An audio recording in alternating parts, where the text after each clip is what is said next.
បាទសូមគោរពនឹងជំរាបសួរទៅកាន់បងប្អូនទាំងគ្នាបាទខ្ញុំបានចាស់តតាន់បងប្អូនបាទបងប្អូនបាទអឺ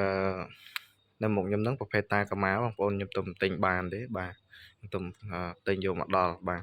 ប្រភេទប៉ុង2 6ម៉ាស៊ីនតួខ្ពស់បងប្អូនបាទអានេះតម្លៃពិសេសឲ្យបាទអានេះសារអត់តាន់បានរៀបចំអីបន្ថែមទេបងប្អូនបាទអូជាងរវល់បងប្អូនបាទយើងជាប់ការងារច្រើនអញ្ចឹងយើងអត់បានរៀបចំបន្ថែមទេតែឡានអត់មានអីទេបងប្អូនយកទៅប្រើបានហ្មងបាទឯកសារគ្រប់គ្រាន់បាទវាស្ទើរថ្នាំតិចតួចបងប្អូនបាទវាស្ទើរថ្នាំតិចតួចបាទសាច់ម៉ាស៊ីនសាក់ស៊ីអីស្អាតបងប្អូនបាទម៉ាស៊ីនប្រអប់លេខអីស្អាតនេះបងប្អូនបាទវារៀងស្ទើរថ្នាំតិចតួចអញ្ចឹងណាបាទតម្លៃធូរដែរបងប្អូនបាទគិតឲ្យ52ឲ្យទៅប៉ុង2បងប្អូនបាទប៉ុង2 6ម៉ាស៊ីនបាទក្នុងអីស្អាតបងប្អូនបាទនេះបងប្អូនឲ្យមើលបាន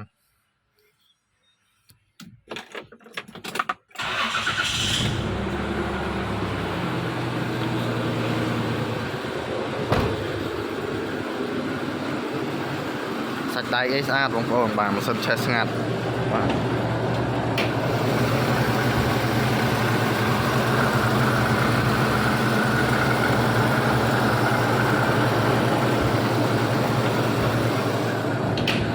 សាច់ដៃមុខក្រោយអីស្អាតណាបងប្អូនបាទបាត់ UV ឲ្យបញ្ជុំបាទក្នុងអីស្អាតបាទ52បងប្អូនបាទ5200បាទតម្លៃពិសេសឲ្យដូចខ្ញុំនិយាយចឹងបងប្អូនបាទវាស្ទើរទឹកថ្នាំតន្តិចតួចទេបាទដោយសារយើងរៀបចំអត់តាន់បាទយើងលក់ប៉ុណ្ណឹងបងប្អូនបាទបាទអីសាក់ស៊ីអីស្អាតបងប្អូនបាទ